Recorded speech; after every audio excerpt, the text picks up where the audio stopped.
सुप्रभात प्यारे बच्चों।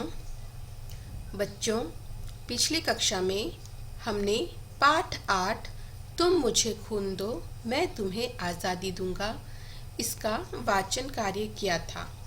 इस कक्षा में आज मैं आप लोगों के समक्ष इस पाठ का स्पष्टीकरण करूंगी। लेकिन पाठ का स्पष्टीकरण करने के पूर्व बच्चों, मैं आपको यह बता देना चाहती हूँ कि यह पाठ जिन महापुरुषों पर आधारित है, जिस महापुरुष पर आधारित है, वह महापुरुष कोई और नहीं बल्कि सुभाष चंद्र बोस है। और सुभाष चंद्र बोस के बारे में आज मैं आपको जानकारी देने जा रही हूँ।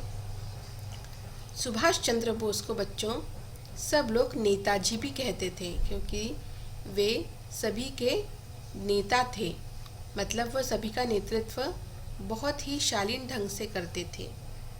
नेताजी सुभाष चंद्र बोस का जन्म 23 जनवरी सन 1897 को ओडिशा के कटक शहर में हिंदू कायस्थ परिवार में हुआ था। उनके पिता का नाम जानकीनाथ बोस तथा माता का नाम प्रभावती था। जानकीनाथ बोस कटक शहर के मशहूर वकील थे। बचपन से ही सुभाष के मन में राष्ट्रीयता की भावना विद्यमान थी। सुभाष चंद्र बोस ने आज़ाद हिंद फौज का निर्माण किया था।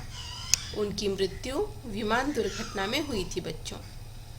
तो यह इस तरह से मैंने आपको इनके बारे में संक्षिप्त में जानकारी दे दी है। अब हम पढ़ते हैं इनकी बाल कथा पर आधारित यह पाठ। लेकिन पाठ शुरू करने के पूर्व पाठांतर्गत आने वाले कुछ कठिन शब्दों का मैं उच्चारणाभ्यास करना चाहूँगी और आपसे उम्मीद करती हूँ कि आप भी इसे मेरी तरह 3-3 बार दोहराएंगे। जैसे भारतीय भारतीय भारतीय, अधिकांशतः अधिकांशतः अधिकांशतः, सिद्धांत सिद्धांत सिद्धांत, क्रिकेट क्रिकेट क्रिकेट, परख परख परख, माहिर माहिर माहिर, अध्ययन प्रिय अध्ययन प्रिय अध्ययन प्रिय, क्रांतिकारी क्रांतिकारी क्रांतिकारी, प्रतिज्ञा प्रतिज्ञा प्रतिज्ञा। तो बच्चों, यह पाठांतर्गत आने वाले कुछ कठिन शब्द हैं। अब हम पढ़ते हैं यह पाठ। यह जो पाठ है बच्चों, यह सुभाष चंद्र बोस के बचपन के बाल कथा पर आधारित पाठ है।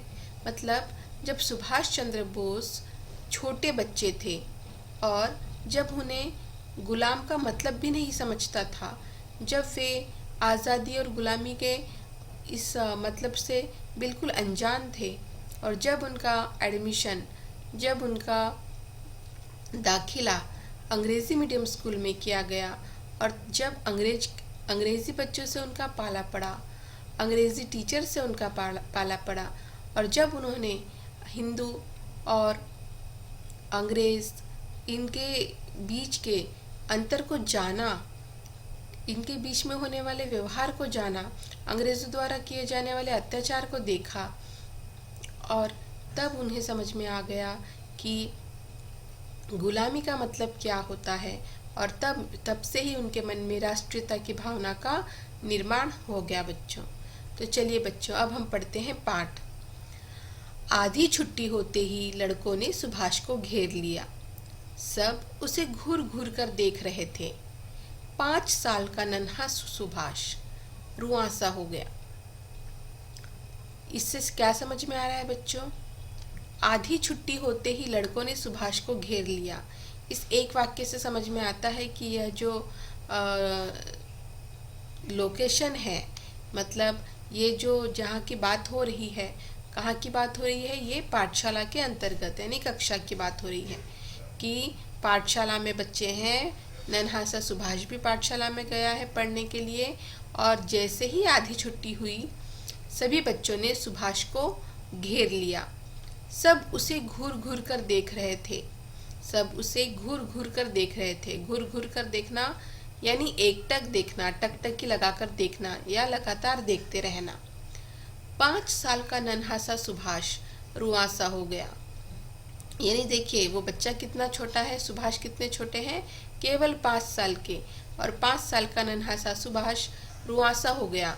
उसे समझ में नहीं आया कि सारे बच्चे उसके इर्द गिर्द क्यों खड़े हैं और सब उसे क्यों घूर रहे हैं।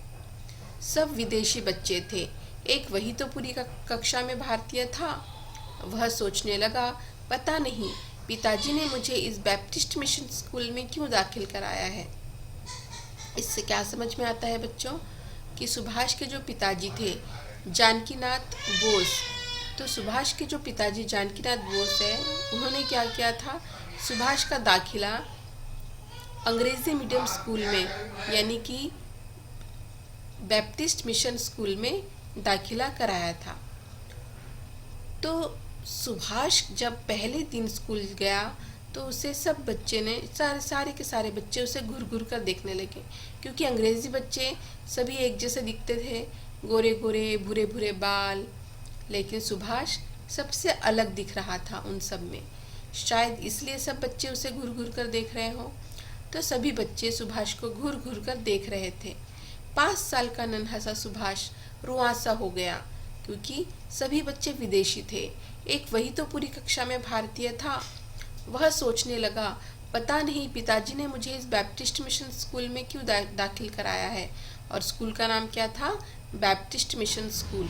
तो वह सोचने लगा, पता नहीं पिताजी ने मुझे इस बैप्टिस्ट मिशन स्कूल में क्यों दाखिल कराया है। इससे तो अच्छा होता कि मैं देशी स्कूल में पढ़ता, हिंदी मीडियम स्कूल में पढ़ता, देशी स्कूल में पढ़ता। यह सोचकर वह बहुत उदास हो गया। तभी अचानक उसके मुंह से आवाज़ निकली, ओ माँ, रक्षा करो। सुभाष के मुंह से यह शब्द सुनते ही अंग्रेज बच्चे व्हाट व्हाट करके उसके जान के पीछे ही पड़ गए। वह बिना उत्तर दिए फिर काली माँ को याद करने लगा। इससे क्या समझ में आ रहा है कि जितने भी वहाँ पर उपस्थित जो बच्चे थे वह सुभाष को इतना घूर घूर कर देख रहे थे, उसके चारों ओर इर्द गिर्द गोला बनाकर खड़े थे और जहाँ जहाँ सुभाष जा रहा था उसके पीछे पीछे जा रहे थे। इससे सुभाष बहुत अब बिल्कुल अजीब सा महसूस कर रहा था और तब उसे ऐसा लग रहा था कि जैसे उसे किसी की मदद की ज़रूरत है। वह डर गया था और इसीलिए वह किसे याद करने लगा, ओ माँ, रक्षा करो। माँ, माँ यानी किसकी माँ, सुभाष की माँ क्या, नहीं, वह काली माँ को याद करने लगा। बंगाल में, कलकत्ता में है काली माँ की पूजा ज़्यादा करते हैं ना, काली माँ देवी की पूजा ज़्यादा करते हैं। तो वह भी काली माँ को याद करते हुए कहने लगा, ओ माँ, रक्षा करो। सुभाष के मुँह से यह शब्द सुनते ही अंग्रेज बच्चे व्हाट व्हाट करके उसकी जान के पीछे ही पड़ गए, क्योंकि अंग्रेजी बच्चों ने कभी भी हिंदी शब्द सुने नहीं थे। अब वो अंग्रेज़ी बच्चे भी जो अंग्रेज़ के जो बच्चे थे वह भी छोटे थे और उन्होंने सुना कि भाई ये बच्चा कुछ अलग भाषा में बात कर रहा है, तो वो व्हाट व्हाट करके उसके पीछे पूरी तरह से उसके पीछे ही पड़ गए। वह बिना उत्तर दिए फिर काली माँ को याद करने लगा। सुभाष बिना उत्तर दिए फिर से काली माँ को याद करने लगा। इस स्कूल में अधिकांशतः महिला अध्यापिकाएं ही थी, वे भी ब्रिटेन की। कड़ा अनुशासन और परिश्रम ही स्कूल का सिद्धांत था। सुभाष को धीरे धीरे यह अच्छा लगने लगा।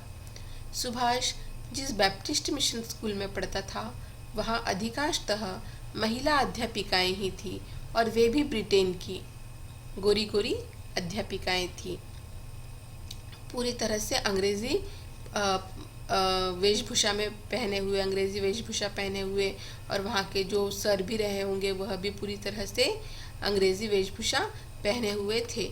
जैसे आप इस चित्र में देख सकते हैं, यहाँ महिला अध्यापिका का चित्र तो नहीं दिया है, लेकिन ये देखिए, ये जो अध्यापक नज़र आ रहे हैं इनकी वेशभूषा देखकर समझ में आ रहा है कि यह पूरी तरह से अंग्रेज़ वेशभूषा पहने हुए थे।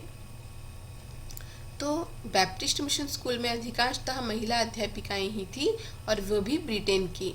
कड़ा अनुशासन और परिश्रम ही स्कूल का सिद्धांत था। स्कूल का सिद्धांत क्या था, कड़ा अनुशासन, चाहे कुछ भी हो जाए अनुशासन में रहना बहुत ज़रूरी था। और परिश्रम, यह दो चीज़ें स्कूल के सिद्धांत थी। मुख्य रूप से कड़ा अनुशासन और परिश्रम ही स्कूल का सिद्धांत था। सुभाष को यह धीरे धीरे अच्छा लगने लगा, क्योंकि सुभाष भी बहुत अनुशासन प्रिय था और परिश्रमी भी बहुत था। एक दिन की बात है, वह छुट्टी के बाद स्कूल के खेल के मैदान में चला गया। वहाँ टीचर लड़कों को क्रिकेट सिखा रहे थे। सुभाष ने लपक कर एक बैट उठाया और बॉल पर उसकी परख करने लगा। एक दिन की बात है, छुट्टी के बाद सुभाष खेलते खेलते खेल के मैदान में चला गया।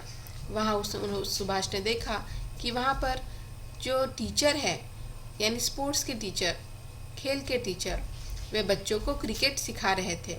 तो सुभाष ने लपक कर एक बैट उठाया और बॉल पर उसकी परख करने लगा, क्योंकि उसके लिए यह चीज़ बिल्कुल नई थी। उसने बॉल लिया और बैट लिया और वह उसे देखने लगा। तभी टीचर ने जैसे ही उसे देखा, यानी स्पोर्ट्स के टीचर ने जैसे ही उसे देखा, क्रिकेट के टीचर ने जैसे ही उसे देखा, वह चिल्ला उठे, ए गवार, देखते नहीं हो, यह बैट बड़े बच्चों के लिए है, तुम जैसे गुलाम के लिए नहीं। सुभाष झेप गया। झेप जाना यानी शर्मिंदा हो जाना, और वहाँ सभी लड़के हंसने लगे।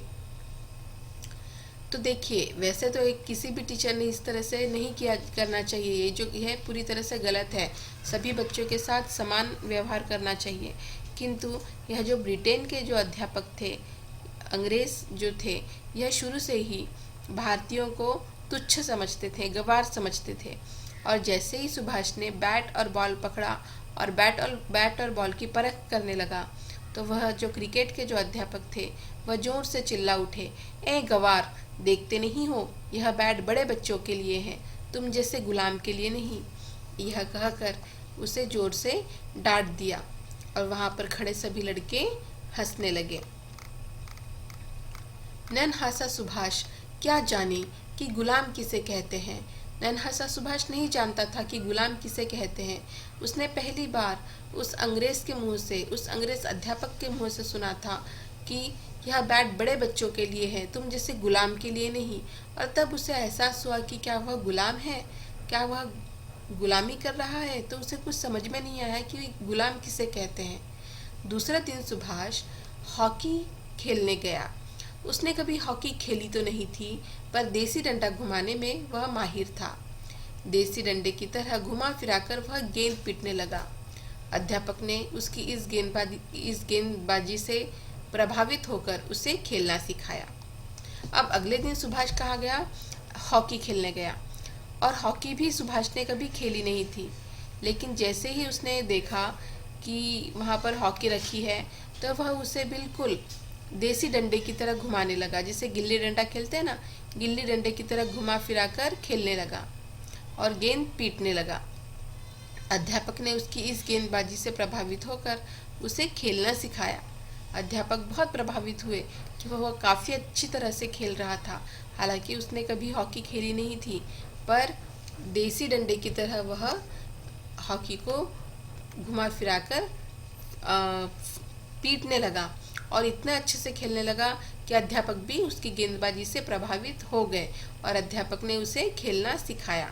इससे समझ में आता है कि वहाँ जितने भी वहाँ के सारे अध्यापक बुरे नहीं थे, कुछ अध्यापक अच्छे भी थे। धीरे धीरे सुभाष के दोस्त भी बन गए। अक्सर वह माँ को बताया करता था कि कैसे स्कूल में उसे लैटिन भाषा सिखाई जाती है, वह अंग्रेजी रंग ढंग से रहना पड़ता है। सुभाष अपनी माँ के बहुत करीबी था। प्रभावती देवी, यह सुभाष की माँ का नाम था, और सुभाष अपनी माँ का बहुत करीबी था, बहुत प्रिय था। वह हर दिन स्कूल की हर घटना अपनी माँ को बताया करता था।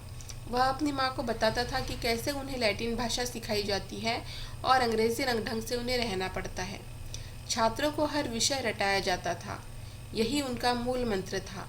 सुभाष का दोस्त हैरी रटने में कमज़ोर था और उसकी प्रायः बेंत से पिटाई होती थी। तब सुभाष का चेहरा गुस्से से तन जाता था। रटने पर ज़्यादा बल दिया जाता था उनके स्कूल में, और यही उनका मूल मंत्र था। और वहाँ पर उस बैप्टिस्ट मिशन स्कूल में सुभाष का एक दोस्त भी बन गया था, जिसका नाम था हैरी। वह थोड़ा रटने में कमज़ोर था और इसीलिए अक्सर बेंत से उसकी पिटाई होती थी। और तब सुभाष का चेहरा गुस्से से तन जाता था।